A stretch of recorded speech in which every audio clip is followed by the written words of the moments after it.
High, আমি ট্রিপাল। আপনাদের সবাইকে দ্য জার্নি উইথ ট্রিপালের মিনি ব্লগে আপনাদের সবাইকে স্বাগত। সুন্দর এই মেঘের রাজ্য দেখতে দেখতে আমি পৌঁছে যাই হচ্ছে সুবর্ণভূমি ইন্টারন্যাশনাল এয়ারপোর্টে। আর ওইখান থেকে আমার যাত্রাটা শুরু হয়। সুবর্ণভূমি ইন্টারন্যাশনাল এয়ারপোর্টটা ব্যাংককে অবস্থিত। আর এখানে দুইটা ইন্টারন্যাশনাল এয়ারপোর্ট আছে, যার মধ্যে সুবর্ণভূমি ইন্টারন্যাশনাল এয়ারপোর্টটা একটা।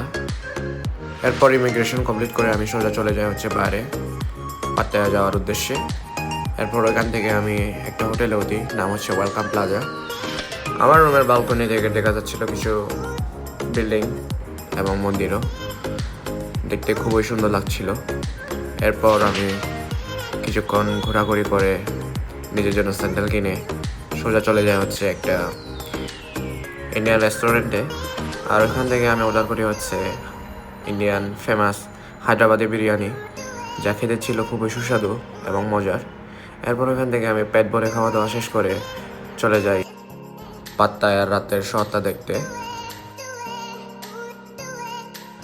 এরপর কিছুক্ষণ ঘোরাঘুরি করে আমি আবার চলে যাই আমার নিজ হোটেলে। যেহেতু খুবই টায়ার্ড লাগতেছিল, তাই তাড়াতাড়ি হোটেলে আমি ফিরে যাই। আর আজকের মিনি ব্লগটা শুধু এতটুকুই। আশা করি আপনাদের ভালো লাগবে। সায়োনারা, এবং দেখা হবে নতুন ভিডিওতে।